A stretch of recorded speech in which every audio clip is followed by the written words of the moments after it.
دیکھو عذابوں کی دو قسمیں ہیں، خوب سمجھ لیں، یہ ٹاپک چل ہی پڑا ہے تو میں جلدی سے کمپلیٹ کر لوں. ایک عذاب وہ ہوتا ہے جس کے عذاب ہونے میں دو رائے ہو نہیں سکتی ہیں، اس کو قدرتی آفت قرار دیا نہیں جا سکتا.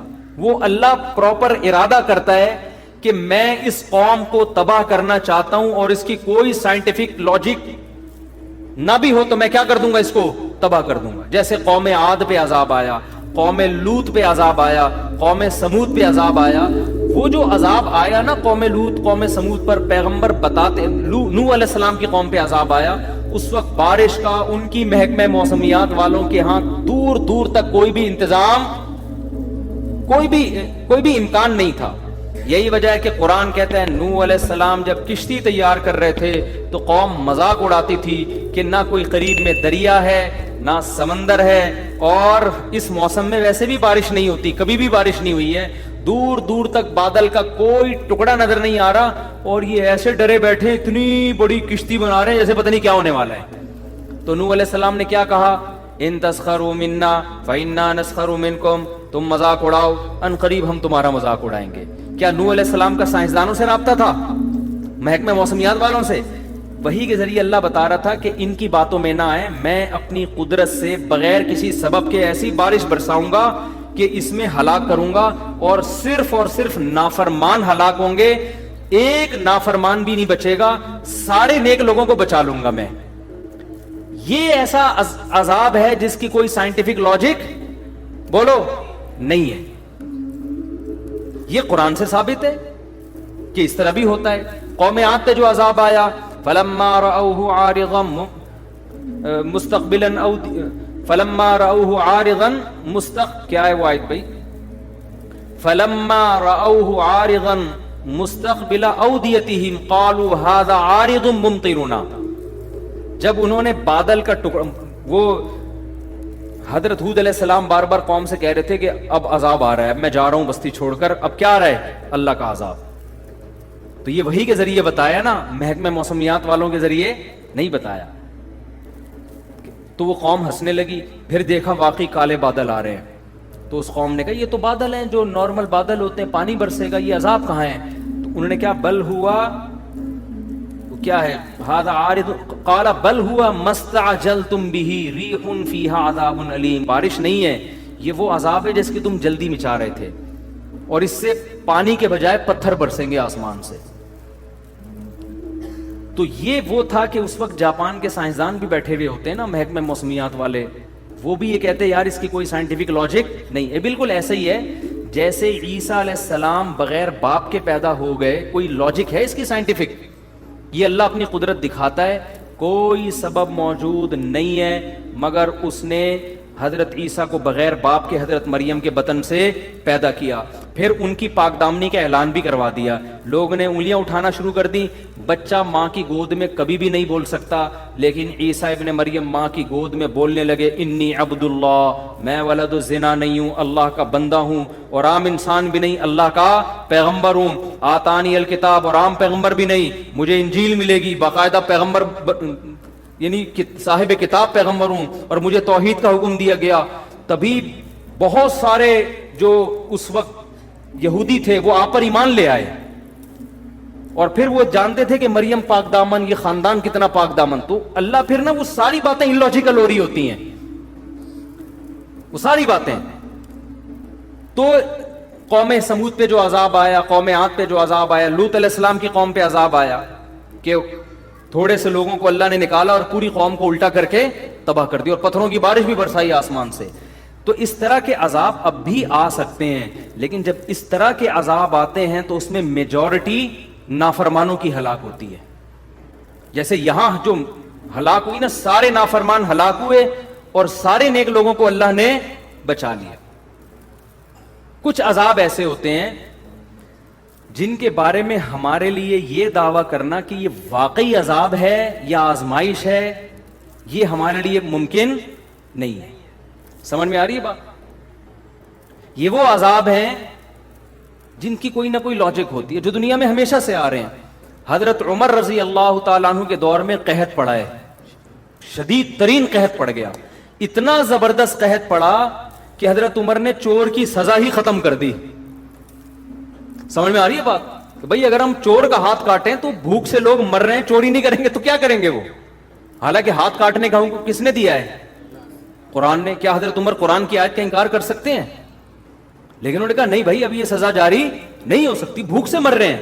اس دور میں اگر کوئی یہ کہے کہ یار یہ جو قحط پڑا یہ لوگوں کے گناہوں کا عذاب, ہو بھائی تاریخ میں اس جیسی عادلانہ حکومت اور اس جیسے پرہیزگار لوگ دنیا میں وجود میں اب تک نہ اس سے پہلے نہ اس کے بعد کبھی وجود میں آئے ہیں. لیکن پھر بھی قحط پڑا ہے کہ نہیں پڑا؟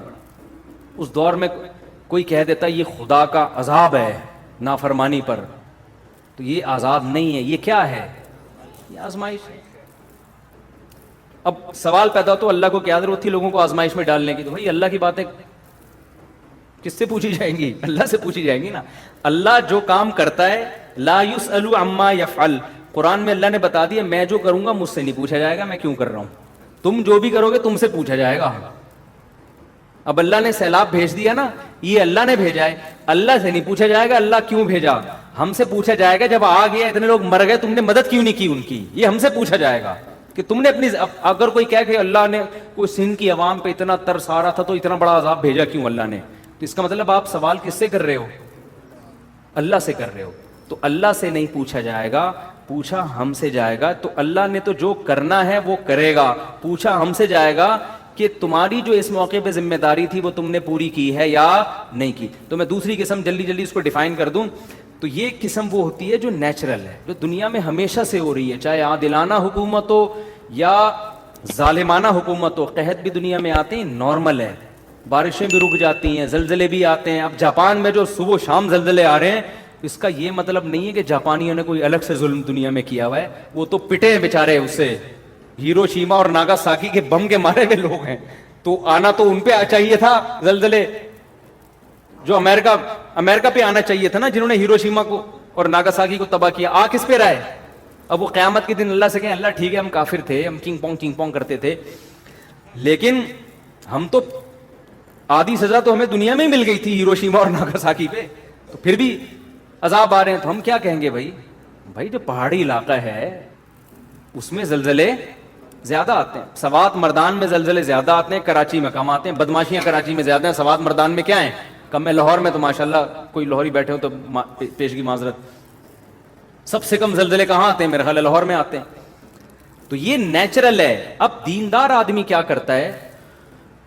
وہ کیا کرتا ہے کہ بجائے اس کے کہ تو نے نیچے اپنا گھر بنایا ہوا ہے اوپر چلا جا, وہ اوپر جانے کے بجائے نیچے تہجد زیادہ اخلاص سے شروع کر دیتا ہے. وہ سمجھ میں آ رہی ہے بات؟ وہ نیچے کھارا در میں ہے نا, پانی آیا اکثر کھارا در ڈوب جاتا ہے پانی میں, تو وہ کیا کرتا ہے کہ یار ہمارے گناہوں کی سزا میں پانی آ گیا, ہم ڈوب گئے, اب ہم کیا کریں گے؟ اب گٹکے سے بھی میں توبہ کر رہا ہوں آئندہ کے لیے, اب میں چلے کی جماعت میں نکل رہا ہوں تاکہ عذاب نہ آئے.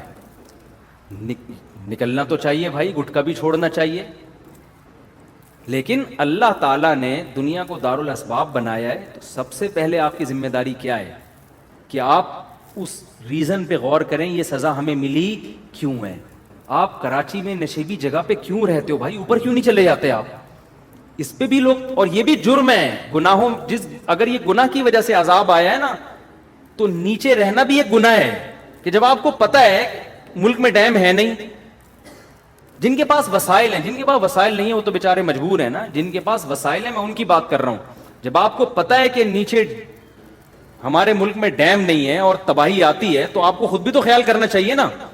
اب آپ جاپان میں جا کے مضبوط عمارت بناؤ اور زلزلہ پروف نہ ہو, تو آپ وہاں روزانہ سہ روزے کا اجتماع رکھو گے, فضائل اعمال کی تعلیم ہوگی نا.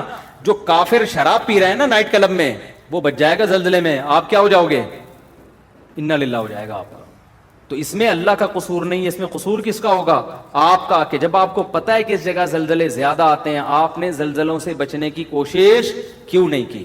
تو عذاب بعض دفعہ خالصتاً عذاب ہوتا ہے, اور بعض دفعہ جو ہوتا ہے اس میں ہم 100% یہ نہیں کہہ سکتے کہ عذاب ہے, وہ قدرتی حادثہ بھی ہوتا ہے, لیکن حدیث میں اس کو بھی عذاب کہا گیا ہے. کس معنی میں کہا گیا وہ میں بھی بتاتا ہوں. جیسے حدیث میں آتا ہے کہ حضرت عائشہ رضی اللہ تعالی عنہا نے نبی سے عرض کیا, یا رسول اللہ یہ طاعون کیا چیز ہے جو وبا پھیلتی ہے نا, طاعون, آپ نے فرمایا عذاب یبعثہم اللہ علی من یشاء من عبادہ، اللہ کی طرف سے ایک عذاب ہے جس پہ چاہے اللہ مسلط کر دیتا ہے، لیکن آگے آپ نے فرمایا کہ اہل ایمان کے لیے اس کو رحمت بنا دیتا ہے۔ تو اس سے پتہ چلا کہ اس کا عذاب ہونا یقینی ہر ایک کے لیے نہیں ہے، یہ قدرتی حادثے ہیں۔ تو جتنے بھی قدرتی حادثے دنیا میں ہوتے ہیں، ایک تو وہ دو حادثوں کی قسمیں سمجھ میں آ گئی نا، ایک تو وہ جو قوم لوط قوم نوح پر، اس کی کوئی سائنٹیفک لاجک نہیں تھی، اللہ نے اپنے ارادے سے جیسے حضرت ابراہیم کو آگ میں بچا لیا اور بغیر باپ کے حضرت عیسیٰ کو پیدا کر دیا، بغیر کسی لاجک کے اللہ نے آسمان سے پتھر برسا کے قوم کو ہلاک کر دیا۔ لیکن کچھ ہوتے ہیں جن کی سائنٹیفک لاجک ہوتی ہے، دنیا میں جب گیس اتنی نکل رہی ہے نا تو زلزلے خود بخود آئیں گے، کتنی گیس کتنا پیٹرول تو ہم نکال رہے ہیں نا، تو نیچے سے زمین خالی ہو رہی ہے کہ نہیں ہو رہی؟ تو جب زمین ذرا سرکتی ہے کہ تھوڑا سا یہاں سے خالی ہو گئی ہوں، تھوڑا سا اپنا ادھر کروٹ لوں میں، تو زمین کی کروٹ چھوٹی کروٹ بولو وہ بڑے بڑے پہاڑوں کو ہلا دیتی ہے، وہ تھوڑی سی یوں ہی لاکھوں لوگ ایسے یوں ہوئے کہ اب دوبارہ پرانی پوزیشن میں آ ہی نہیں رہے۔ تو یہ جو اس قسم کے حادثات ہوتے ہیں، ان کے بارے میں نبی صلی اللہ علیہ وسلم نے دو ٹوک بتا دیا کہ یہ نافرمان کے حق میں عذاب ہیں، فرما بردار کے حق میں کیا ہے؟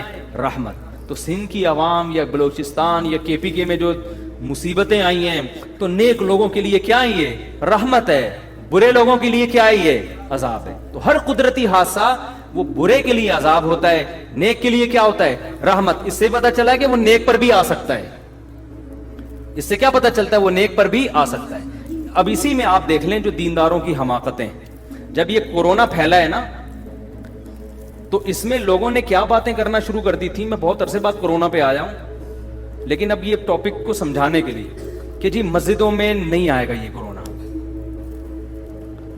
مسجدوں میں کیا ہوگا؟ ہم تو وہاں اللہ اللہ کرنے جاتے ہیں، وہاں وبا کیسے آئے گی؟ یہ تو حدیث سے یہ بات ثابت ہے کہ جتنی بھی قدرتی حادثات ہیں متاثر اس سے سب ہوتے ہیں۔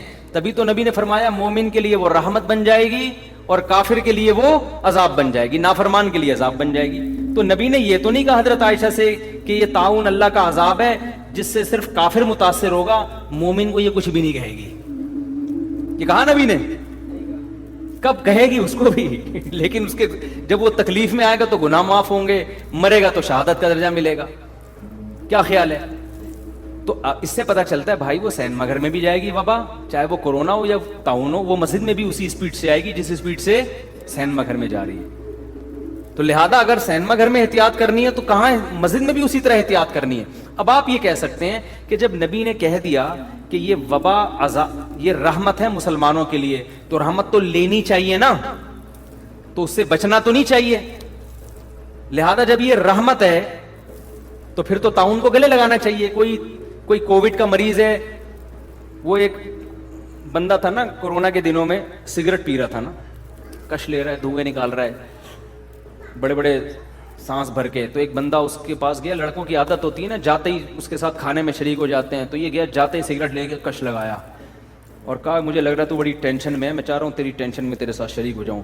سٹا لگا کے بول رہا کیا ہوا؟ تو ٹینشن کیا ہے؟ کہہ رہا ٹینشن یہ ہے کہ مجھے کورونا ہوا ہے۔ بس یہ اسی کی سگریٹ کے کیا کر رہا ہے؟ ٹٹے لگانا شروع کر دیا اس میں۔ تو آپ یہ کہہ سکتے ہیں کہ جب یہ رحمت ہے تو پھر احتیاط کیوں کریں ہم؟ تو یاد رکھو یہ ایک اور شریعت کا اصول ہے کہ جتنی بھی آزمائشیں ہیں وہ اللہ کی رحمت اس وقت بنتی ہیں جب ان آزمائشوں سے ہم بچنے کی پوری کوشش کر لیں پھر بھی اللہ مبتلا کر دے۔ اگر آپ ہی بچنے کی کوشش نہیں کر رہے تو پھر وہ حماقت ہے، پھر اس کو آپ رحمت نہ سمجھو۔ ارے ہر بیماری اللہ کی رحمت ہے یا نہیں ہے؟ حدیث میں آتا ہے بخار میں گناہ معاف ہوتے ہیں، حدیث میں آتا ہے بخار کی جو گرمی ہے نا، یہ جہنم میں جو مسلم کو عذاب ہونا تھا وہ گرمی کی شکل میں اللہ دنیا میں دے دیتے ہیں مسلمان کو۔ بخار بڑی حدیث میں بڑی فضیلت ہے کہ بخار کی وجہ سے جہنم کی آگ کیا ہوتی ہے؟ ٹھنڈی، گناہ معاف ہوتے ہیں۔ آپ نے کہا یار اتنی بڑی رحمت، آپ کیا کیا کہ جی مری میں برف میں جا کے سو گئے آپ کہ یار میں چاہتا ہوں مجھے صبح کیا ہو جائے؟ تیز بخار ہو جائے۔ پھر جب 103 ہوا آپ نے کہا تھوڑی رحمت کا تقاضا اور چاہیے مجھے۔ سمجھ میں آ رہی ہے بات؟ یہی وجہ ہے کہ جب طاعون صحابہ میں پھیلا، صحابہ میں یہ حدیث پھیل گئی تھی کہ طاعون میں جو مرے گا وہ کیا ہوگا؟ شہید ہوگا. لیکن صحابہ کرام نے کیا کیا کہ لوگوں کو منتشر کر دیا، پہاڑوں کی طرف بھیج دیا. حضرت عمر رضی اللہ تعالیٰ عنہ نے ان پہ بڑی ان کو اپریشیٹ کیا کہ انہوں نے، حافظ ابن حجر رحمۃ اللہ نے اپنے دور کا یہ واقعہ لکھا ہے کہ ایک علاقے میں طاعون پھیلا تھا تو لوگوں نے کیا کیا کہ اجتماعی طور پر دعا کا اہتمام کیا کہ بہت لوگ طاعون تو پہلے بہت اسپیڈ سے پھیلتا تھا، ایسے جنازے. تو لوگوں نے کیا کیا، ابن حجر رحمۃ اللہ نے یہ واقعہ لکھا ہے کہ لوگ نا سارے علماء اور بزرگان دین اور ساری عوام جمع ہو گئی جنگل میں، کیا صحرا میں جا کے نا مل کے زور زور سے اللہ سے دعا مانگتے ہیں، گڑگڑا کے، تاکہ بیماری ختم ہو جائے. ابن حجر نے لکھا کہ جب وہ اجتماعی سطح پہ گئے، دعا مانگی تو بیماری کم ہونے کے بجائے اور بڑھ گئی. کم ہونے کے بجائے کیا ہو گئی؟ اور وجہ کیا ہے؟ ابن حجر نے لکھا کہ وجہ یہ تھی کہ یہ بدعت کا ارتکاب کیا انہوں نے، اس لیے کہ ایسے موقع پہ میدان میں جمع ہو کے اجتماعی دعا حدیث سے ثابت نہیں ہے. حدیث سے تو نماز استسقاء میں ثابت ہے کہ اجتماعی طور پہ جمع ہو کے دعا مانگیں، یہ تو آپ نے اپنی طرف سے. لیکن اس کی ایک سائنٹیفک لاجک بھی ہے کہ بھائی اسلام پہلے آپ کو احتیاط کا حکم دیتا ہے، اس کے ساتھ دعا کا حکم دیتا ہے. سمجھ میں آ رہی ہے بات؟ بیماری جب یہ سب کو پتا ہے کہ طاعون کی بیماری ایک دوسرے سے لگتی ہے، اس زمانے میں بھی سب کو پتا تھا، تبھی تو لوگ ایسے علاقوں میں جاتے نہیں تھے جہاں طاعون پھیلا ہوا ہو. تو جب یہ ایک دوسرے سے لگتی ہے تو آپ جب جنگل میں صحرا میں سارے اکٹھے ہو جاؤ گے تو طاعون کے جراثیم یہ نہیں دیکھیں گے کہ کس کام کے، آپ فلم دیکھنے کے لیے اکٹھے ہو یا تہجد کے لیے اکٹھے ہو. جرثوم وائرس پہ کوئی فرق نہیں پڑتا. تو آپ اسباب اختیار نہیں کر رہے، جبکہ شریعت ہمیں کسی بھی کام میں کامیابی کے لیے سب سے پہلے اسباب اور پھر اللہ سے دعا. جو بعض لوگ کہتے ہیں نا سب سے پہلے دعا پھر اسباب، ان کا بھی ایک صحیح مطلب ہے. ان کا مطلب ہے کہ اسباب سے بچنے کا اہتمام تو کرنا ہے، فوراً دعا بھی شروع کر دینی ہے، لیکن اسباب کو بھی بھرپور طریقے سے اختیار کرنا ہے. سمجھ میں آ رہی ہے بات کہ نہیں آ رہی؟ تو ابن حجر رحمۃ اللہ علیہ نے لکھا ہے کہ اتنا کراؤڈ ہوا اور سب نے بہت گڑ گڑا کے دعائیں مانگی، مگر جو موت کا تناسب تھا وہ پہلے سے بہت تیزی سے بڑھ گیا. تو وجہ اس کی یہی ہے کہ بھئی آپ، اور یہ حماقت آج بھی لوگ کر رہے ہوتے ہیں، آج بھی لوگ کر رہے ہوتے ہیں. بیمار آدمی کے بھائی احتیاط پر کو فوکس کرو، اس کی صحت کا خیال کرو، وہ کر نہیں رہے ہوتے اور اس کے ساتھ صرف دعا پر اکتے ہو. دعا تو بہت ہی ضروری ہے. ایک آخری بات کر کے بس بیان ختم کرتا ہوں کہ دیکھو یہ تو میں نے دو قسم کے حادثات کی پوری ڈیٹیل بتا دی نا، کہ ایک تو وہ واقعی جو خالصتاً قدرتی ہوتے ہیں، اور ایک وہ جس کی لاجک زمین میں ہمیشہ سے نیک لوگوں پر بھی آفتیں آتی ہیں، بروں پر بھی آتی ہیں، بیماریاں بھی اور زلزلے بھی اور طوفان بھی. تو ہمیں بجائے اس بحث میں کہ یہ عذاب ہے کسی کے گناہ کی وجہ سے یا یہ کیا ہے، ہمیں وہ کار، یہ تو اللہ کا کام تھا نا جو اللہ نے کیا، ہمیں اللہ کہتا ہے تم وہ کرو جو تمہاری ذمہ داری. ہماری ذمہ داری کیا ہے؟ ایسے موقع پہ وہ کرنا ہے جو صحابہ کیا کرتے تھے، غریب کے ساتھ تعاون. اور مشرک کیا کیا کرتے تھے کہ جب اللہ کو اس پہ اتنا ترس آ رہا ہے تو اللہ نے اس کو غریب بنایا کیوں؟ تو وہ آج بھی کہہ سکتا ہے مشرک کہ اگر اللہ ہم سے کہہ رہا ہے کہ سیلاب زدگان کی مدد کرو تو اللہ کو اتنا ان پہ ترس آ رہا ہے تو سیلاب بھیجا کیوں؟ ٹھیک ہے نا، اللہ نے زلزلہ ڈالا کیوں؟ تو اللہ کہے گا جو میرا کام ہے وہی وہ میں کروں گا، جو تمہارا کام ہے کس نے کرنا ہے؟ تم نے. اور یہ بھی ذہن میں رکھو کہ عذاب یہ جو قدرتی آتے ہیں نا، یہ بھی بعض دفعہ خالصتاً عذاب بھی ہوتے ہیں. اس کی وجہ یہ ہوتی ہے کہ آپ نے اس سے بچنے کا اہتمام نہیں کیا ہوتا. ہمارے ملک میں ہمارے حکمرانوں نے ڈیم بنانے کا اہتمام نہیں کیا. جب بھی ڈیم بنانے کی کوشش کی گئی ہے عوام نے رکاوٹ ڈالی ہے، بے وقوف عوام نے، جو آپ کے علاوہ کی بات کر رہا ہوں میں. نوشہرہ کے بارے میں بات کی گئی تھی، جی کالا باغ ڈیم بن گیا تو نوشہرہ ہلاک ہو جائے گا، ڈوب جائے گا. حالانکہ وہ ڈیم نہیں بنا تو نوشہرہ کیا ہو گیا ہے؟ ڈوب گیا ہے. لیکن ہماری پبلک میں سینس بولو نہیں ہے. تو یہ اب یہ اللہ کا، یہ تو قدرتی آفت بھی نہیں ہوئی نا، یہ تو ہماری اپنی یہ تو ایسے جیسے مری کے برف خانے میں جا کے لیٹ گیا، ٹھیک ہے نا، اور کہ نیچرل ہے بیمار ہونا، بخار ہونا. بھائی نیچرل جب ہوتا ہے جب آپ کے گھر میں وائرس داخل ہوتا، آپ تو خود برف میں نہا رہے ہو اور ٹھنڈے پانی سے نہا رہے ہو برف میں جا کے آپ.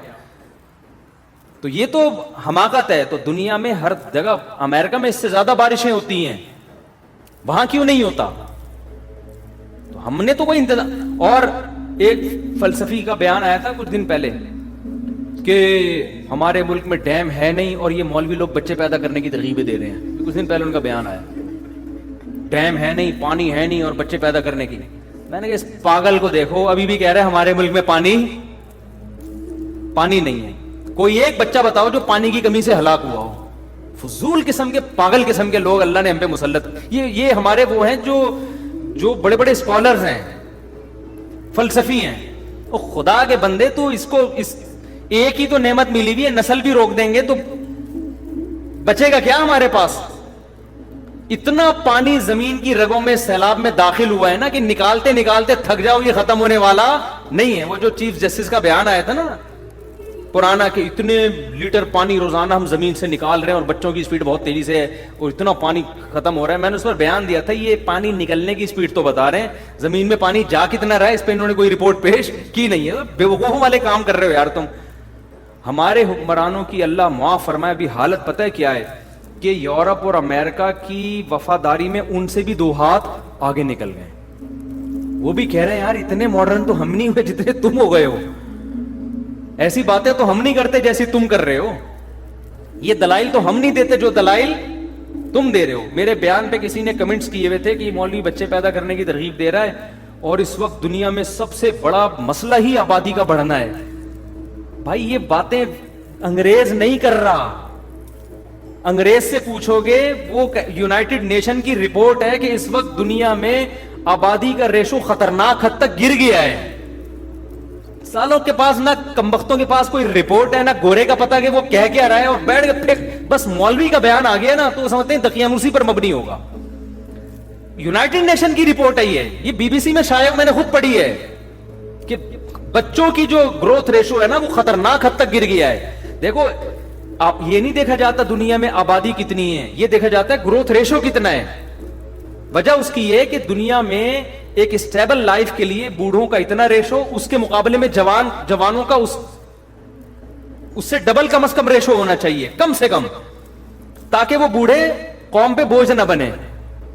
اب ریشو جو دنیا جس طرف جا رہی ہے نا, بوڑھوں کا بڑھتا جا رہا ہے, جوانوں کا یا تو کم ہو رہا ہے یا اتنا ہی ہے. اوور آل دنیا کو دیکھا جائے تو یہ تباہی کی طرف جا رہی ہے.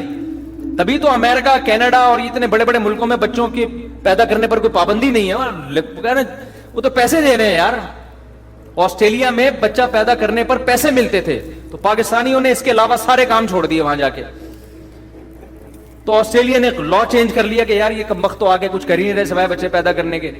تو میں جب آسٹریلیا گیا میں نے ان کو کہا کہ بھائی آپ نے گورنمنٹ نے الاؤنس دینا بند کر دیے تو اس سے آپ کی اسپیڈ پہ فرق نہیں آنا چاہیے. آپ دوسرا کام بھی کریں لیکن اسپیڈ آپ وہی رکھیں جو آپ کی ماضی میں تھی. اسپیڈ کی, اتنا بڑا کنٹری آسٹریلیا, برساتی مینڈکوں کی طرح بھی بچے پیدا ہوں بھرنے والا نہیں ہے. 5 گھنٹے تو ایک شہر سے دوسرے شہر جانے میں لگتے ہیں. بلوچستان جا کے دیکھ لو یار, اسپیس ہی اسپیس ہے. اور یہ کہہ رہے ہیں ملک میں جنگل وہ جگہ نہیں ہے, اسپیس کم ہے.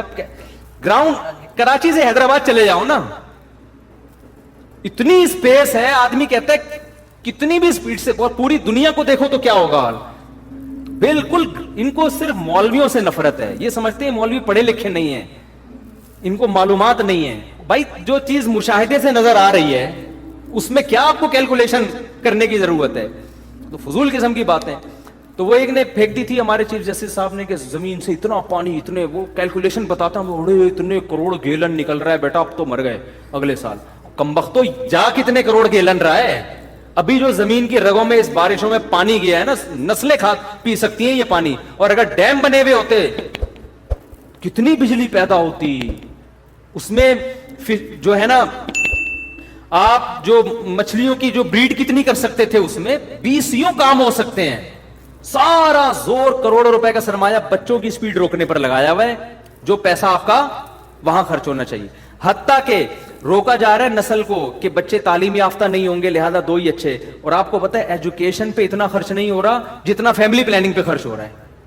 یہ بھی آپ کو ہم لطیفے سنا رہا ہوں میں بیٹھ کے, یعنی لطیفے سے مراد خبریں سچی ہیں لیکن یہ ہماری گورنمنٹ کے لطیفے ہیں.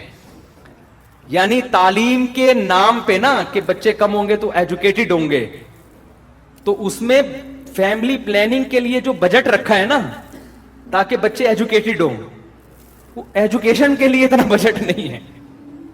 سمجھ رہے ہو, تعلیم کو فروغ دینے پر اتنا پیسہ خرچ نہیں ہو رہا جتنا معنی حمل تدبیریں کے لیے اور جو اس کے لیے جو لیکچرز ہو رہے ہیں اور اس کے لیے جو موٹیویٹ کیا جا رہا ہے عورتوں کو گاؤں گاؤں جا کے, اس پہ زیادہ پیسہ خرچ ہو رہا ہے. تو سارے فضول قسم کی. اللہ کا شکر ہے اللہ نے ہمیں مدرسے میں پڑھا لیا. میں تو اللہ کا بڑا شکر ادا کرتا ہوں تاکہ ہمارا گھر بھی الحمدللہ اس بہانے آباد ہو گیا, ورنہ ہم بھی پڑھے ہوئے ہوتے تو آج ہماری ایک بیوی ہوتی, ایک آدھ بچہ ہوتا, میری زندگی کا سارا مزہ ہی خراب ہو گیا تھا یار. ابھی تو ہم کسی ملک سے آتے ہیں, ایسے بچے انتظار کر رہے ہوتے ہیں, ابا آ رہے ہیں, ہر سائز کا بچہ ہے ماشاءاللہ, بیٹے بھی, اللہ نظر بد سے بچائے. میں تو کہتا ہوں یار اسلام کا یہی ایک احسان ہمارے اوپر اتنا بڑا ہے کہ اسلام نے ہمارے گھر کو آباد کر دیا, اور بڑھاپے میں یہ سارے جوان ہو چکے ہوں گے انشاءاللہ. یہ سارے جوان ہو چکے ہیں بڑھاپے میں, وہ اس کے اپنے مزے ہیں. تو پتہ نہیں دو دو بچے لے کے کیا کر رہے ہیں یار لوگ. تم ٹھیک ہے یہ بھی, ان کو بھی پھینکنا نہ کہیں, یہ بھی اچھے ہیں. گھر بھرا ہوا ہو, ہزار ہزار گز کے بنگلے, دیواریں کھا رہی ہیں یار, آبادی نہیں ہے گھروں کے اندر. بڑھاپے میں اپنے مزے, داماد ہوں گے ہول سیل کے حساب سے, بہویں ہوں گی, ان کے بچے ہوں گے. دادا پٹھانوں میں جا کے پشاور میں دیکھو, دادا کے مزے ایسے ہیں آپ مائیکل جیکسن کے مزے بھول جاؤ گے. میں تو دیکھتا ہوں نا جا کے پٹھانوں میں, پشاور مردان ہو, ایک دادا بیٹھا ہوگا, وہ میرا پوتا ہے, وہ نواسا ہے, یہ 8 چاچے ہیں, یہ پتہ نہیں اتنی بڑی فیملی ہوتی, دادا بیٹھ کے کھا رہا ہوتا ہے اکیلا, اور عزت بھی مل رہی ہوتی ہے اس کو. تو خیر اب یہ تو ٹاپک میں کئی بار چھیڑ چکا ہوں, کہاں سے کہاں چلے ہم. جو اصل بات کہہ رہے تھے غریبوں کو کھانا کھلا دیا. ہاں آخری بات جو ہے نا وہ یہ رہ گئی تھی کہ ہمارے یعنی سبق کے لیے ہمیں ہر مصیبت کو اپنے لیے عذاب ہی سمجھنا چاہیے. یہ شریعت کی تعلیم ہے, چاہے حقیقت میں وہ عذاب ہو یا نہ ہو, ہمیں یہ سمجھنا چاہیے. میں اسی مثال سے سمجھاتا ہوں. جب کراچی کے حالات خراب ہوئے تھے نا, تو علماء بہت کہہ رہے تھے یہ بدعمالیاں جن کی سزا مل رہی ہیں, بالکل ٹھیک بات تھی, یہ بدعمالیوں کی سزا. اور یہ جو سیلاب آیا ہے اس میں جو میں کہہ رہا ہوں نا کہ یہ ضروری نہیں کہ عذاب ہو, تو یہ بھی ضروری نہیں کہ عذاب نہ ہو, عین ممکن ہے کہ یہ کیا ہو, عذاب بھی ہو. ہمیں کیا کرنا ہے؟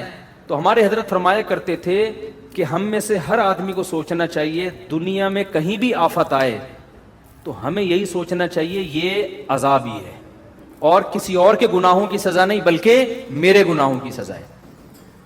یہ اللہ ہم سے چاہتا ہے کہ بے شک وہ کسی اور کے گناہ کی سزا ہے, یا سزا نہیں بھی, یہ قدرتی حادثہ ہے, لیکن جس کے دل میں اللہ کا خوف ہوتا ہے وہ یہ سمجھتا ہے کہ یہ عذاب ہی ہے اور یہ میرے گناہوں کی وجہ سے. وہ اپنے گناہوں کا استحضار کرتا ہے.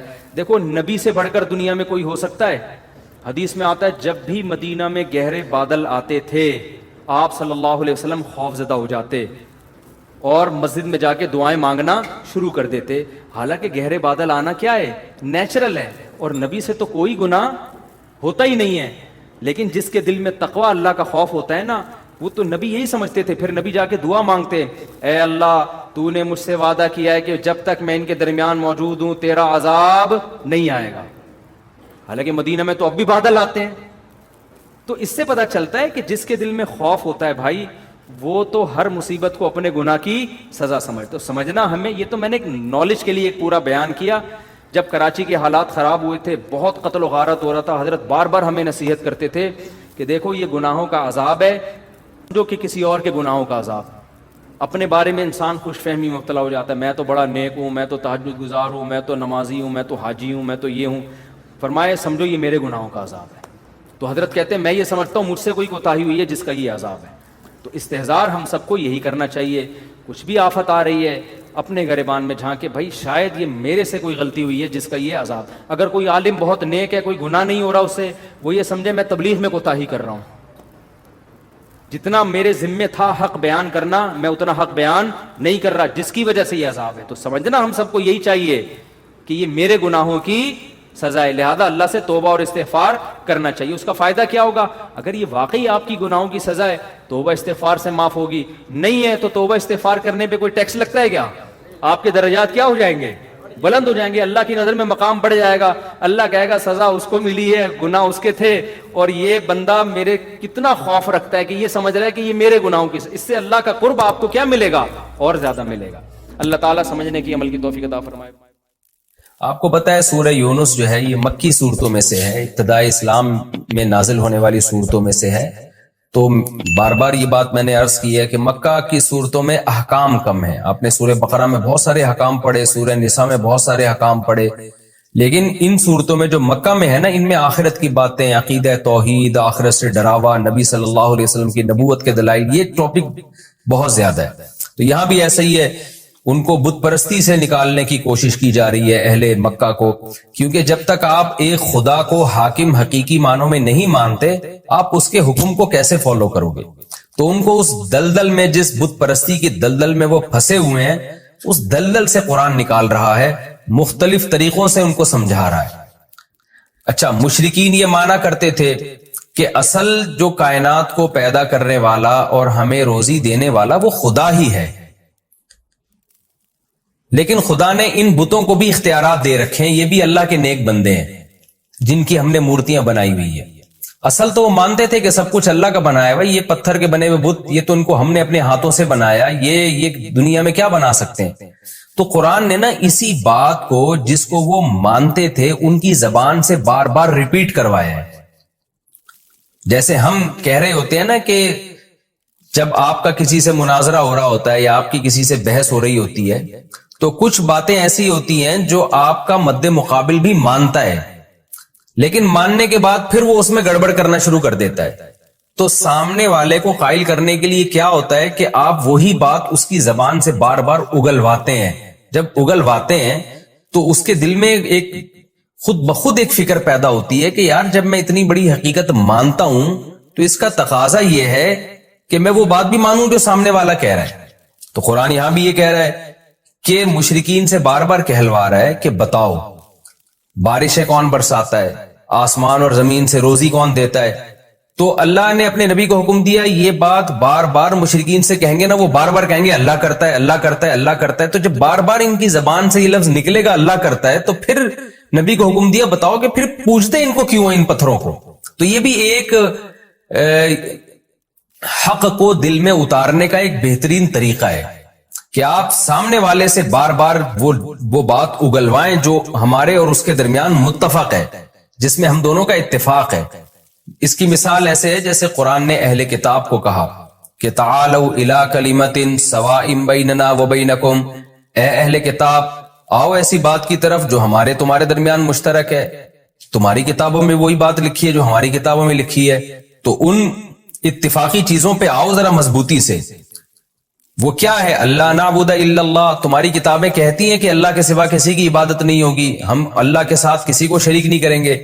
تو جب اہل کتاب یہ بات سنیں گے نا, تو ان کو ایک موٹیویشن ملے گی کہ یار جب بار بار اللہ ہی کی عبادت کرنی ہے تو پھر عیسیٰ سے مدد مانگنے کا کیا مطلب ہوا؟ پھر یہ ہم نے کیا ڈرامہ رچایا ہوا ہے کہ وہ اللہ کی باڈی سے نکلے اور معاذ اللہ پھر وہ اللہ بھی ہیں اور اللہ کے علاوہ بھی ہیں. تو یہ خود بخود ان کو اس کی برائی ان کے دل میں بیٹھے گی. تو قرآن صرف دلائل کی کتاب نہیں ہے, موٹیویشن کی بھی کتاب ہے. تو اس لیے اللہ تعالیٰ نے جگہ جگہ یہ طرز اختیار کیا کہ مشرکین کی زبان سے اللہ کی بڑائی نکلوائی جائے. جب وہ اللہ کی بڑائی بیان کریں گے تو خود بخود ان بتوں کی برائی ان کے دل میں آئے گی. تو قرآن کہتا ہے قل, اے نبی ان سے کہہ دیجئے, من یرزقکم من السماء والارض, کون ہے جو آسمان سے تمہیں روزی دیتا ہے بارشیں برسا کے, والارض اور زمین سے روزی دیتا ہے. امن یملک السمع, کون ہے جو سماعت کا مالک ہے, جب چاہے تمہاری کانوں کے سننے کی طاقت ختم کر دے. والابصار, اور کون ہے جو تمہارے دیکھنے کی طاقت کا مالک ہے, اس کو یہ کنٹرول ہے کہ جب چاہے تمہیں تمہاری دیکھنے کی قوت کو ختم کر دے. ومن یخرج الحی, کون ہے جو صاحب کمالات ہے, جو زندہ کو مردہ سے نکالتا ہے. جیسے انڈا ایک مردہ چیز ہے, تھوڑے دنوں میں کیسے اس میں ہارٹ بیٹ پیدا ہوتی ہے, روح پڑ جاتی ہے اور چوزہ نکل آتا ہے. وَيُخْرِجُ الْمَيِّتَ مِنَ الْحَيِّ, اور مردہ چیزوں کو زندہ چیزوں سے نکالتا ہے. آپ کو پتا ہے میڈیکل سائنس کے لیے دنیا کا سب سے بڑا مسئلہ حیات کو ڈیفائن کرنا ہے کہ زندگی کی ڈیفینیشن کیا, یہ حیات کیا چیز ہے. تو اللہ نے موت اور حیات کو پیدا کر دیا, کتنا بڑا کمال ہے خدا کا. وَمَن يُدَبِّرُ الْأَمْرَ, اور کون ہے جو معاملات کی تدبیریں کر رہا ہے, کیونکہ اس کائنات میں آپ کو ایک مینجمنٹ نظر آئے گی. تو مینجمنٹ مینیجر کے بغیر نہیں ہوتی. مینجمنٹ کو ہم عربی میں تدبیر کہتے ہیں, اردو میں انتظام کہتے ہیں کہ انتظام ہے. تبھی کہتے ہیں نا علاقے کا ناظم ہے, منتظم ہے. کیا مطلب؟ جو نظم و ضبط اور پورا ایک اس نے جو ہے وہ ایک سسٹم بنایا ہوا ہے. تو اسی کو عربی میں تدبیر کہا جاتا ہے. وَمَن يُدَبِّرُ الْأَمْرَ، اور کون ہے جو معاملات کی تدبیر کر رہا ہے، پوری کائنات میں ایک مینجمنٹ اس نے باقی رکھی ہوئی ہے. تو جب اے نبی آپ ان سے سوال پوچھیں گے فَسَيَقُولُونَ اللَّهُ، فوراً یہ کہہ دیں گے، ان قریب کہہ دیں گے اللہ. اگرچہ ان کو یہ کہتے ہوئے تکلیف ہو رہی ہوتی ہے کہ ہم اللہ کی کبریائی بیان کریں، کیونکہ ان کو پتا ہے کہ ہم جب اللہ کی بڑائی بیان کریں گے تو ان جو بت ہے نا، ہمارے جو جھوٹے معبود ہیں، ان کی برائی آٹومیٹیکلی بیان ہو جائے گی کہ یہ تو کچھ بھی نہیں کر سکتے. لیکن اس کے باوجود قرآن کہتا ہے فوراً یہ پکار اٹھیں گے کہ بھائی وہ تو اللہ ہے، یعنی اس میں تو کوئی دو رائے ہو ہی نہیں سکتی. کیونکہ مشرکین میں اتنی عقل تھی، وہ یہ مانتے تھے کہ جن بتوں کو ہم نے اپنے ہاتھوں سے بنایا ہے، انہوں نے کہاں آسمان سے یہ کمبخت بارش برساتے ہیں، کہاں یہ پورے کائنات کو چلا رہے ہیں. یہ ان کے دل کی آواز تھی جو سوال پوچھنے پر فوراً ان کی زبان پہ آ جاتا تھا یہ جملہ. فقل، تو اے نبی فوراً آپ نے کیا کہنا ہے، افلا تتقون، تو پھر تم ڈرتے نہیں ہو خدا سے، بچتے نہیں ہو اس کی نافرمانی سے. تو جس نے یہ سارے کام کیے ہیں تو اصل تو وہ ہے جس کو پوجا جائے، جس کی عبادت کی جائے. فذالکم اللہ، کیا بلاغت ہے قرآن کی. بس ذالکم اللہ، یہ ہے اللہ. یعنی نبی سے کہا جا رہا ہے آپ ان سے کہیں کہ اللہ گویا ہاتھ کا اشارہ کر کے کہہ رہے ہیں کہ جو یہ سارے کام کرتا ہے نا، آسمان سے بارشیں برسا رہا ہے، زمین سے طرح طرح کی نباتات پیدا کر رہا ہے، اور ہر چیز کا مالک ہے، مردے کو زندہ سے، زندہ کو مردے سے نکال رہا ہے، اور پوری کائنات میں ایک مینجمنٹ کو برقرار رکھا ہوا ہے، جس کی یہ صفات ہیں. ذالکم اللہ، یہی تو اللہ ہے. یعنی محمد صلی اللہ علیہ وسلم جس اللہ کی طرف تمہیں بلا رہے ہیں وہ کوئی اچھمبے کی چیز نہیں ہے، وہ کوئی ایسی مخلوق، ایسی ذات نہیں ہے جو کھوپڑی میں آئی نہیں کہ وہ ہے کیا. یہی تو ہے جو سارے کام کر رہا ہے، بس اسی کی طرف تو تمہیں دعوت دی جا رہی ہے. فَذَلِكُمُ اللَّهُ رَبُّكُمْ، یہی اللہ ہے، تمہارا رب ہے، تمہارا پروردگار ہے. رب کا معنی پالنے والا ہے. الحق، برحق ہے. اس کے علاوہ جتنے بھی تم نے خدا بنائے ہوئے سارے باطل ہیں. کیسی بلاغت ہے. میں جب سورہ یونس پڑھا کرتا تھا نا جب طالب علمی کے دور میں، مجھے یہ آیت میں بڑا ایک لطف آتا تھا، ایک بڑا ایک وجد آتا تھا کہ کیسے اللہ نے اپنی صفات بیان کر کے، کیسے اللہ نے کہا فذالکم اللہ، یہی تو اللہ ہے. اس کی مثال ایسے جیسے ہم کسی کو سمجھا رہے ہوں، کسی کی کا انٹروڈکشن کروا رہے ہوں کہ بھائی وہ تمہیں بلا رہا ہے اور تمہیں بڑی خدمت کرنا چاہتا ہے، تمہاری دعوت کرنا چاہتا ہے. آپ کہیں یار پتہ نہیں کس کی بات کر رہے ہو، پتہ نہیں کس کی بات کر رہے ہو. ایک دم وہ بندہ سامنے آ جا، کہیں یہی تو ہے جس کی میں بات کر رہا ہوں. یہ کوئی، اس کو تو تم پہلے سے جانتے ہو، اسی کی تو بات کر رہا ہوں میں جس کو تم پہلے سے جانتے ہو. تم ڈر کیوں رہے ہو اس سے؟ یہی قرآن کا انداز ہے. کیونکہ آپ آج بھی ایتھیسٹ سے جب بات کرتے ہیں نا خدا کی، وہ بھی گھننا بن جاتا ہے. جو خدا کے منکر ہے نا، وہ بھی کہتے ہیں پتہ نہیں کون سے گاڈ کی بات کر رہے ہو یار، تم ہے بھی کہ نہیں ہے، کہاں ہے وہ، نظر کیوں نہیں آتا. تو اللہ اپنی صفات بیان کرتا ہے کہ یہ سارے کام آٹومیٹیکلی خود بخود نہیں ہو سکتے. تو جو یہ کام کر رہا ہے فذالکم اللہ، یہی اللہ بالکل تمہارے سامنے ہے. کوئی ایسی چیز نہیں ہے جو تمہاری عقل سے بالا تر ہو. اور اللہ ہے، اور ربکم، یہ پال رہا ہے تمہیں، صرف مالک نہیں ہے بلکہ تمہیں رزق بھی دے رہا ہے، تمہاری تربیت بھی کر رہا ہے. الحق، اور یہی برحق ہے. اس کے علاوہ جتنے جھوٹے خدا تم نے بنائے ہوئے ہیں وہ سارے باطل ہیں. فماذا بعد الحق الا الضلال، تو بتاؤ حق کے بعد اب گمراہی کے سوا کیا رہ گیا. یعنی اللہ کا انٹروڈکشن بھی آ گیا، تعارف بھی آ گیا، اور اس سے اللہ کا وجود بھی ثابت ہو گیا، اور اللہ کا ایک ہونا بھی ثابت ہو گیا کہ یہ سارے کام تو اکیلا اللہ کر رہا ہے. جن کو تم معبود بنا کے پوجتے ہو وہ تو کچھ بھی نہیں کر رہے. تو اللہ کا وجود بھی ثابت ہو گیا اور اللہ کا ایک ہونا بھی ثابت ہو گیا. تو اس حق کو اگر تم نہیں مانتے تو بتاؤ حق کے بعد گمراہی کے سوا کیا ہے. اس کا مطلب اس حق کو تم چھوڑو گے تو تم گمراہی کی طرف لے کے جا رہے ہو. یعنی یہ نہیں ہو سکتا کہ کوئی آدمی کہے میں تو نیوٹرل ہوں، میں نہ اللہ کو مانتا ہوں نہ میں نہیں مانتا، بس میں تو ویسی زندگی گزار رہا ہوں، میں مجھے کیوں گمراہ کہہ رہے ہو. نہ اللہ کہہ رہے ہیں جو حق کو نہیں مانتا تو وہ گمراہ ہے. جو حق کو نہیں مانتا تو اس کا مطلب وہ گمراہ ہے. فماذا بعد الحق، تو بتاؤ کیا چیز ہے حق کے بعد، الا الضلال، سوائے گمراہی کے. تو اب جو براڈ مائنڈڈ بننے والے لوگ ہیں نا، جو لبرل بنتے ہیں کہ جی ہم کسی ایک طرف نہیں جاتے، نہ ہم خدا کے وجود کو مانتے ہیں نہ انکار کرتے ہیں، اور ہم تو یعنی اعتدال والی رائے اختیار کرتے ہیں. تو اللہ کہتے ہیں نہ ایک چیز کا حق ہونا ثابت ہو جائے نا تو اس پہ ڈٹ جاؤ، چاہے لوگ تمہیں فنڈامنٹلسٹ کہیں، لوگ تمہیں دقیانوس کہیں، لوگ تمہیں بنیاد پرست کہیں، کچھ بھی کہیں، کیونکہ اگر اس حق کو تم نہیں مانتے تو پھر بیچ کا کوئی دوسرا راستہ نہیں ہے، حق کے علاوہ سب کچھ گمراہ ہے، تو اس کے علاوہ کوئی رائے رکھو گے تو وہ گمراہی والی رائے کہلائے گی، تم پھر معتدل نہیں کہلاؤ گے بلکہ تم گمراہ کہلاؤ گے۔ فماذا بعد الحق الا الضلال، تو بتاؤ حق کے بعد کیا رہ گیا ہے سوائے گمراہی کے؟ فانا تصرفون، تو تم کہاں پھرائے جا رہے ہو؟ تم اس حق کو چھوڑ کے کون ہے جو تمہیں کہیں اور لے کے جا رہے ہیں؟ دیکھیں یہ بھی پیسو وائس کا جملہ استعمال کیا، یہ نہیں کہا کہ فانا تصرفون تم کہاں پھر رہے ہو، بلکہ تم کہاں پھرائے جا رہے ہو۔ کیا مطلب؟ کون سی طاقت ہے جو تمہیں حق سے ہٹا کر کہیں اور لے کے جا رہی ہے؟ اس میں بھی بلاغت ہے۔ بلاغت یہ ہے کہ انسان کا ضمیر، اس کی عقل تو کہتی ہے کہ حق یہی ہے، لیکن کوئی غیر مرئی طاقتیں ہیں جو انسان کو ہٹا رہی ہوتی ہیں وہاں سے۔ وہ شیطان بھی ہو سکتا ہے، وہ آپ کا کلچر بھی ہو سکتا ہے، وہ آپ کے ملکی قوانین بھی ہو سکتے ہیں، وہ آپ کا انوائرمنٹ، اور بہت ساری اور چیزیں ہیں جو انسان کو، اس آپ کی خواہشات بھی ہو سکتی ہیں، وہ ساری چیزیں آپ کو ہٹا رہی ہوتی ہیں، کھینچ رہی ہوتی ہیں دوسری طرف۔ تو اللہ کہتے ہیں کہ آپ کو کہاں پھرایا جا رہا ہے، کہاں گھمایا جا رہا ہے، یعنی کوئی اور گھما رہا ہے آپ کو، سوچو کوئی اور گمراہ کر رہا ہے، گویا آپ تو گمراہ نہیں ہونا چاہتے لیکن ایسا لگتا ہے کوئی طاقت ہے جو آپ کو سیدھے راستے سے ہٹا رہی ہے، اس کے بارے میں غور کرو۔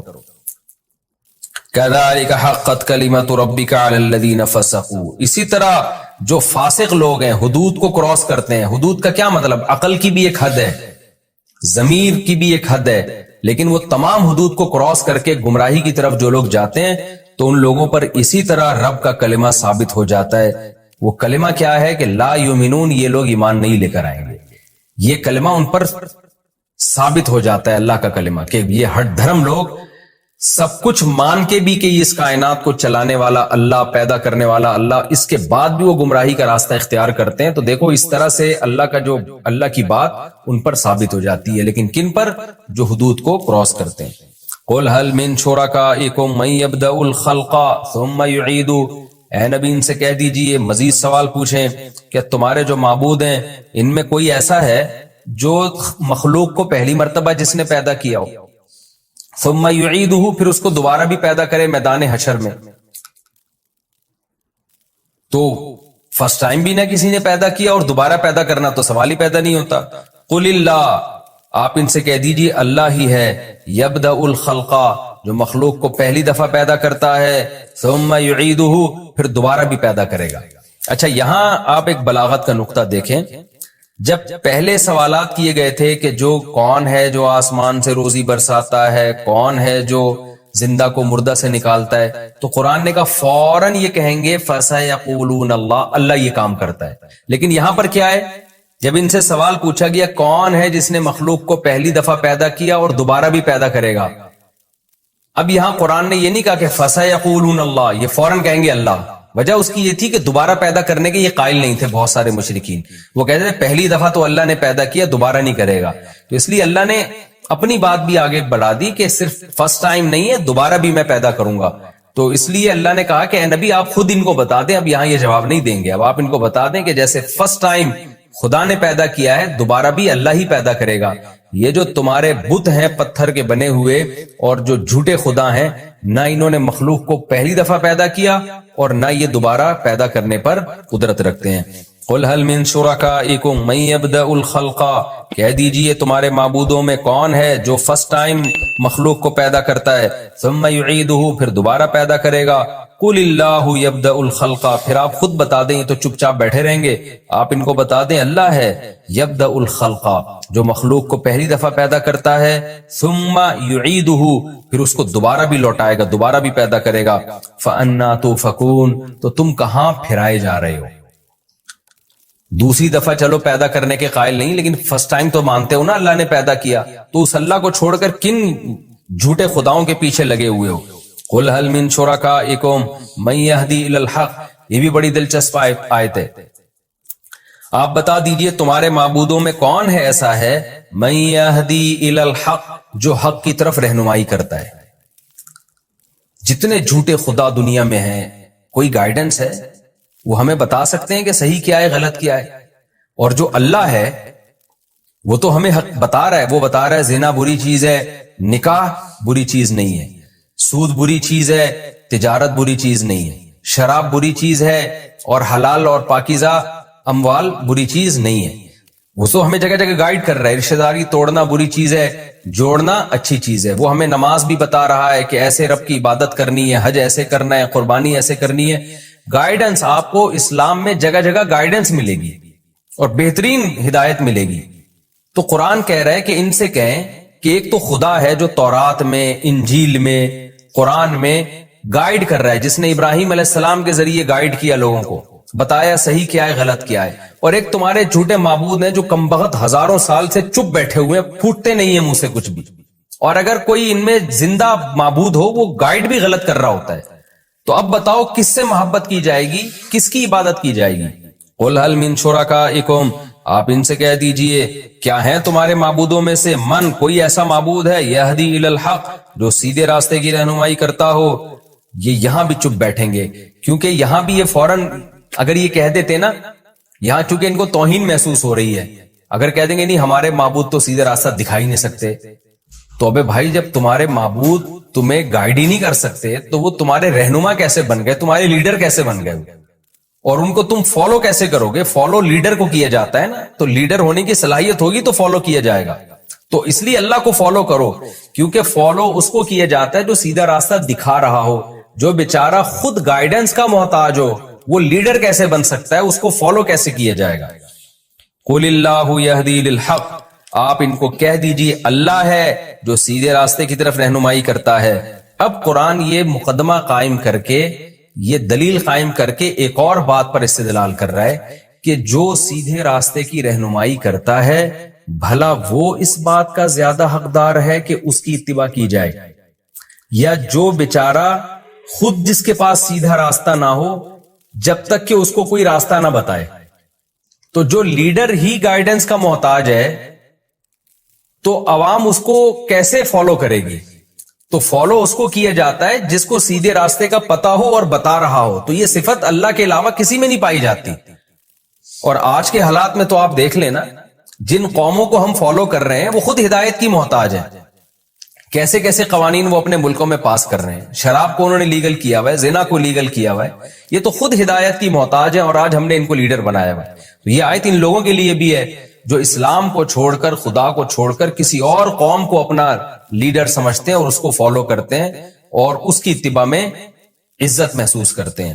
قرآن کہتا ہے آفمن یہدی الی الحق، بھلا وہ ذات جو حق کی طرف رہنمائی کرے، احق، وہ زیادہ حقدار ہے، ان یتبع، کہ اس کی اتباع کی جائے، ام من، یا وہ زیادہ حقدار ہے، لا یہدی، جو خود سیدھے راستے پر نہ ہو، الا ان یہدا، الا یہ کہ اس کو ہدایت دی جائے، یعنی جب تک کہ اس کو ہدایت دی نہ جائے، وہ خود سیدھا راستہ متعین نہ کر سکتا ہو، تو اس کو کہاں سے فالو کیا جائے گا؟ فالو اس کو کیا جائے گا جو تمہیں سیدھا راستہ بتاتا ہے، اور وہ اللہ کے سوا کوئی بھی نہیں۔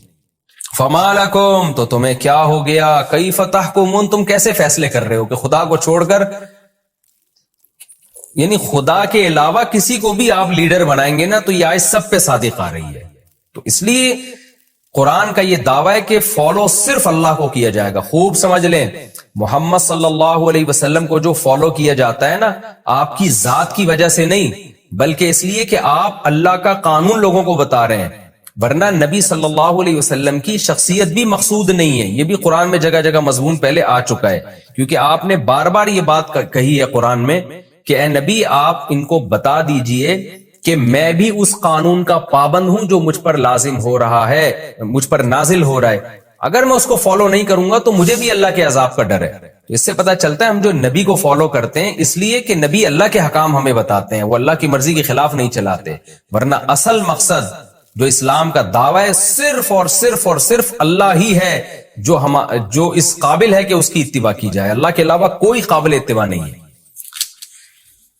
وما يتبع اکثرهم الا ظنا، ان میں سے اکثر لوگ گمان کو فالو کرتے ہیں، دلیل کو فالو نہیں کرتے۔ گمان کیا ہے کہ کسی بابے نے، بزرگ نے کہہ دیا کہ یہ معبود ہے اس کو فالو کرو، کسی نے کوئی قانون سازی کر کے دے دی، کوئی اس کو فالو کر رہا ہے۔ میں یہ ظن کی بحث پچھلے لیکچروں میں بہت ڈیٹیل سے بتا چکا ہوں کہ قرآن میں جو ظن کا لفظ ہے کتنے معنوں میں استعمال ہوتا ہے.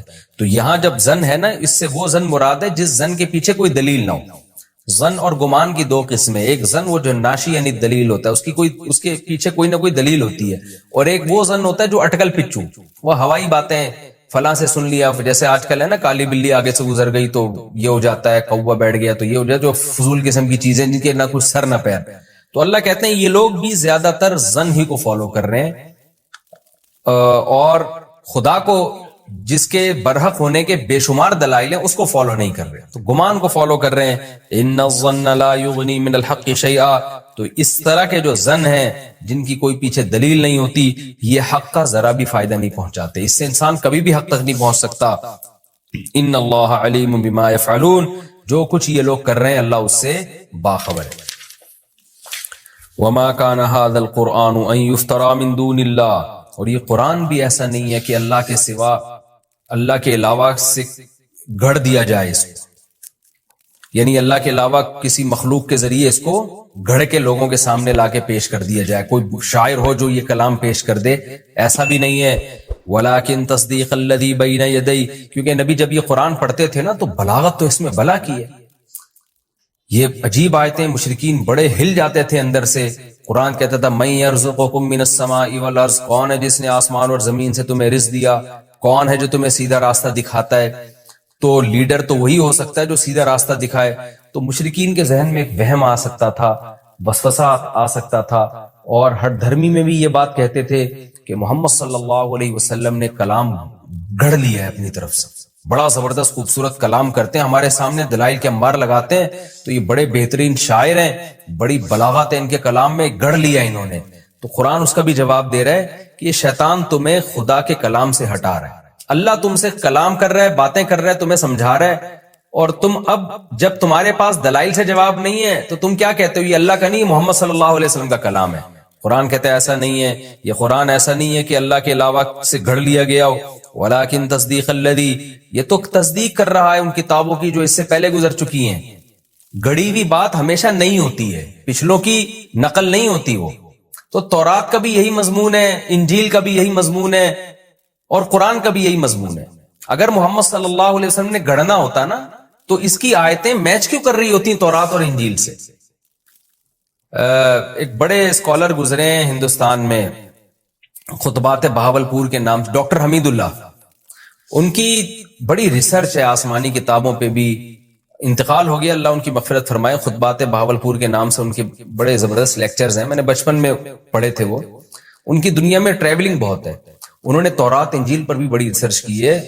انہوں نے یہ بات اپنے مقالے میں لکھی ہے کہ آج دنیا بھی اس پر حیران ہے کہ قرآن، تورات اور انجیل، ان میں ان کا جو انداز بیان ہے نا وہ سیم ہے. حالانکہ تورات کہاں نازل ہو رہی ہے؟ ارض شام میں. اور عیسائیوں اور یہودیوں کا محمد صلی اللہ علیہ وسلم سے کوئی لنک تھا ہی نہیں. عربوں سے، جو مکہ کے عرب ہے نا، مدینہ میں تو پھر بھی تھے، مکہ میں سے تو ان کا اہل کتاب کا کوئی تعلق ہی نہیں تھا. لیکن مکہ کا ایک یتیم بالکل اسی انداز سے کلام پیش کر رہا ہے جو موسیٰ کلیم اللہ کر چکے ہیں اور جو عیسیٰ روح اللہ کر چکے ہیں. تو یہ خود قرآن کے لیے قرآن کے برحق ہونے کی ایک بہت بڑی دلیل ہے. تو قرآن کہتا ہے ولیکن تصدیق الذی. یہ تو ان مضامین کی تصدیق کرتی ہے جو اس سے پہلے گزر چکی ہیں، سیم مضامین ہے. جیسے وہ اللہ کی کتاب تھی، یہ بھی اللہ کی کتاب ہے. وتفصیل الکتاب. اور اس میں ضروری احکام ہم نے تفصیل سے بیان کر دیے ہیں. لا ریب فیہ. اس کے اللہ کی طرف سے ہونے میں کوئی شک نہیں ہے. من رب العالمین. رب العالمین کی طرف سے ہے. ام یقولون افترا.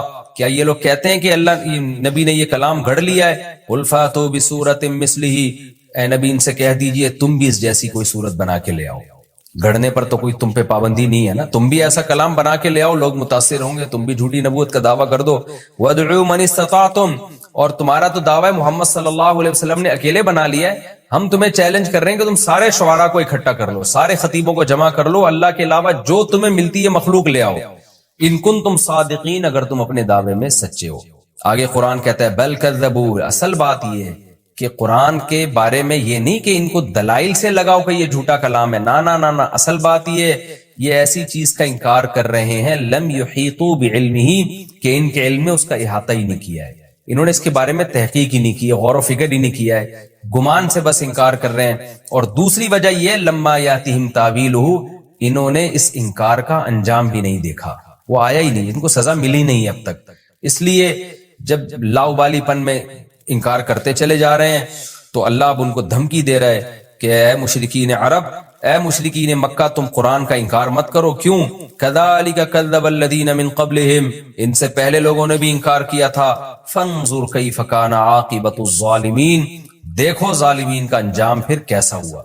تو تمہارا بھی پھر وہی انجام ہو سکتا ہے۔ تو دلائل سے تو اللہ بات کر رہے ہیں، اللہ تعالیٰ دھمکیاں بھی دے رہے ہیں ساتھ ساتھ، کہ یہ ہلکی بات نہیں ہے کہ جس کا دل چاہے ایمان لے آئے، جس کا دل چاہے رد کر دے، نہ نہ نہ، تمہیں غور و فکر کر کے ایمان لانا پڑے گا۔ پھر نبی کو تسلی دی جا رہی ہے، کیونکہ نبی صلی اللہ علیہ وسلم بہت پریشان ہوتے تھے، سب ایمان کیوں نہیں لے کر آتے، اتنی واضح آیات ہیں۔ اللہ نے فرمایا وَمِنْهُمْ مَن يُؤْمِنُ بِهِ، کچھ ان میں سے ایسے ہیں جو ایمان لائیں گے اور لاتے ہیں، وَمِنْهُمْ مَن لَّا يُؤْمِنُ بِهِ، اور کچھ ایسے ہیں جو نہیں لے کر آئیں گے۔ تو آپ نے اپنا کام جاری رکھنا ہے، یہ لالچ نہیں رکھنی کہ سارے مسلمان ہو جائیں، یہ ممکن نہیں ہے۔ وَرَبُّكَ أَعْلَمُ بِالْمُفْسِدِينَ، جو مفسد لوگ ہیں، جو ایمان نہیں لے کر آئیں گے، اللہ ان کو خوب جانتا ہے، خود ہی نمٹ لے گا ان سے۔ یہ ہمارا جناب رکوع نمبر 4 اور 9 تفسیر کے لحاظ سے کمپلیٹ ہوا۔ میں انشاءاللہ اس کا مختصر خلاصہ پیش کر دیتا ہوں۔ پہلی آیت میں ہمیں اللہ نے بتایا کہ اللہ کی صفات ہیں، آسمان سے رزق برساتا ہے۔ دیکھیں قرآن کا جو دلائل کا انداز ہے وہ منطقیانہ نہیں ہے، وہ نیچرل ہے۔ تو نیچرل یہی ہے کہ قرآن اس کائنات میں ہونے والے تغیرات کو بیان کرتا ہے کہ یہ خود بخود کیسے ممکن ہے، یہ آٹومیٹیکلی نہیں ہو سکتے، یہ سب کچھ اللہ کر رہا ہے۔ تو مشرکین کی زبان سے نکلوایا جا رہا ہے اللہ کا تعارف، اور پھر نفی کی جا رہی ہے کہ جب اللہ کر رہا ہے تو پھر ان معبودوں کو تم کیوں پوچھتے ہو۔ تو پہلا مضمون تو اس کا توحید ہوا کہ سب کچھ کرنے والی ذات اللہ کی ہے، لہذا پکارا بھی اسی کو جائے گا اور عبادت بھی اسی کی جائے گی۔ دوسری بات ہمیں کیا پتہ چلی کہ پہلی مرتبہ اللہ نے پیدا کیا۔ مشرکین جو شرک کرتے تھے ان کی میں بھی اتنی کھوپڑی تھی کہ خود بخود کائنات پیدا نہیں ہو سکتی، تو وہ یہ مانتے تھے کہ فرسٹ ٹائم اللہ نے پیدا کیا، اختلاف اس میں کرتے تھے کہ دوبارہ پیدا ہوگا کہ نہیں، یہ ہوگی کہ نہیں ہوگی۔ تو آج کا جو ملحد ہے وہ بالکل ہی بے عقل ہے، وہ کہتے ہیں کائنات خود خالق ہے، یعنی کائنات نے اپنے آپ کو خود پیدا کر لیا۔ یہ تو پاگلوں والی بات ہے بالکل۔ اچھا یہ بھی خوب سمجھ لیں، جو ملحد کہتے ہیں نا کوئی خدا نہیں ہے، یہ بھی جھوٹ بولتے ہیں۔ جو یہ کہتا ہے نا خدا نہیں ہے، وہ اس کائنات ہی کو کریٹر مان رہا ہے، یعنی اس مادی چیز جو کچھ ہونے میں کسی طاقت کی محتاج ہے، اس محتاج ہی کو کریٹر قرار دے دیا، تو کتنی بڑی بے عقلی کی بات ہے۔ تو اللہ نے ان آیتوں میں بتایا کہ فرسٹ ٹائم بھی وہ پیدا کرتا ہے، دوبارہ بھی وہی پیدا کرے گا۔ اور تیسری بات، ہم فالو کس کو کریں، اس کا بھی ان آیتوں میں اللہ نے جواب دیا کہ آفامن یہدی الی الحق احق ان یتبع اما لا یہدی الا ان یہدی۔ یہ آیت تو رٹا لگا کے یاد کر لیں، یہ آج مغربی کلچر پہ بہت صادق آتی ہے۔ مشرکین مکہ کسی کلچر کو فالو نہیں کرتے تھے، مشرکین مکہ اپنے ہی باپ دادا کے گڑے ہوئے مذہبی غلط نظریات کو فالو کرتے تھے۔ اس پہ قرآن نے یہ کہا کہ جو خود ہدایت کا محتاج ہو اس کو فالو کیا جائے گا، یا جو ہدایت دیتا ہو اس کو فالو کیا جائے گا۔ آج بھی یہ بات دنیا پہ صادق آتی ہے کہ دنیا میں مجھے بتاؤ قرآن کے علاوہ یا اللہ کے علاوہ جس نے قرآن میں آیتیں نازل کی، آپ کو ہدایت ملے گی کہاں؟ جو مغربی ممالک جو اپنے آپ کو اتنے بڑے فنٹر سمجھتے ہیں، دنیا کی ذہین ترین اور تہذیب یافتہ قومیں سمجھتی ہیں، وہ خود اپنے ہاتھوں سے بنائے ہوئے قوانین سے پریشان ہیں۔ ان کا سسٹم کیسا تباہ و برباد ہو رہا ہے، وہاں پہ کس کس قسم کے بےہودہ قوانین وہاں رائج ہو رہے ہیں۔ یعنی جو چیز ان کی قوم میں شامل ہو جائے نا، کلچر کا حصہ بن جائے، وہی قانون بن کے اسمبلیوں میں پاس ہو جاتی ہے۔ تو جو برائی معاشرے میں پھیل جائے گی وہ قانون بن کے پاس ہو جائے گی۔ تو اس سے تو پتہ چلتا ہے وہ تو خود گائیڈنس کے محتاج ہیں، اور ہماری جو ینگ جنریشن ہے وہ فالو ان کو کر رہی ہے۔ تو اس لیے میرے بھائی فالو صرف اللہ ہی کو کیا جائے گا، کیونکہ آپ قرآن کے الحم سے لے کے والناس تک اگر احکام دیکھیں تو آپ کو نیچر کے قریب نظر آئیں گے۔ قرآن صفائی کی تعلیم دے رہا ہے، وَثِيَابَكَ فَطَهِّرْ، اپنے کپڑوں کو پاک رکھیے۔ یا ایھا النبی کلوا من الطیبات واعملوا صالحا، کہ کھاؤ بھی پاکیزہ اور عمل بھی پاکیزہ ہو. تو ہر چیز میں پاکیزگی جھلک رہی ہے، اس میں طہارت جھلک رہی ہے. تو اس لیے یہ 2 اور 2 4 کی طرح ہے کہ یورپ کے پاس، اہل مغرب اقوام کے پاس، ان لوگوں کے پاس ہدایت نہیں ہے. تو اللہ کہہ رہا ہے بھلا جس کے پاس خود ہدایت نہ ہو وہ اس بات کے زیادہ لائق ہے کہ اس کو فالو کرو، یا جو خود لوگوں کو ہدایت دے رہے جیسے کہ اللہ. ظاہر ہے اللہ کے علاوہ ہمارے پاس کوئی نہیں ہے جس کو ہم فالو کریں. اب اللہ نے ہمیں بتایا کہ میرے احکام تمہیں نبی بتائیں گے، لہذا نبی جیسا کر رہے ہیں اور جیسا کہہ رہے ہیں اس کو فالو کرتے چلے جاؤ. تو ہم نبی کی اتباع جو کرتے ہیں اس لیے تاکہ ہم اللہ کی اتباع کر سکیں. اور وما یتبع اکثرهم الا ظنا، اس میں ہر باطل کی جو بیس ہے وہ یہی ہوتی ہے. اس کے تحت علماء نے لکھا ہے کہ آج کل جو لوگوں کے سیاسی تبصرے یا اوٹ پٹانگ تبصرے، جن کی کوئی دلیل ہی نہیں ہوتی، ان کے پاس کوئی معلومات ہی نہیں ہوتی، اور بیٹھ کے آپ دیکھیں نا 4 آدمی جمع ہوں گے تو چاروں پھینکنا شروع کر دیتے ہیں، وہ یہ کر رہا ہے، وہ یوں کر رہا ہے، وہ غلط ہے، وہ صحیح ہے. کسی کے پاس کوئی اوتھینٹک بات نہیں ہوتی، کوئی دلیل نہیں ہوتی. تو یہ ہر باطل کے پیچھے یہی فلسفہ ہوتا ہے، بغیر تحقیق کے، بغیر دلیل کے بات کرنا. تو مشرکین عرب بھی اسی بیس پہ برباد ہوئے. اور پھر ان آیتوں میں ہمیں یہ بھی بتایا گیا کہ قرآن اللہ کا کلام ہے، اس کی بلاغت ایسی ہے. اس پر میں بہت ڈیٹیل سے سورہ بقرہ میں بات کر چکا ہوں کہ یہ جو قرآن بار بار دعویٰ کرتا ہے کہ اس جیسا کلام نہیں لا سکتے، اس کا مطلب کیا ہے. اس میں پہلے لمبی چوڑی بحث کر چکا ہوں، دوبارہ اس کو ریپیٹ نہیں کروں گا. تو خلاصہ یہی کہ بلاغت میں اس جیسا کلام عرب عاجز آ گئے. کوئی کسی نے جھوٹا کلام بھی پیش کرنے کی کوشش نہیں کی، ان کو پتا تھا کہ یہ ممکن نہیں ہے ہمارے لیے. تو اس سے قرآن کی صداقت کا بھی پتہ چلتا ہے.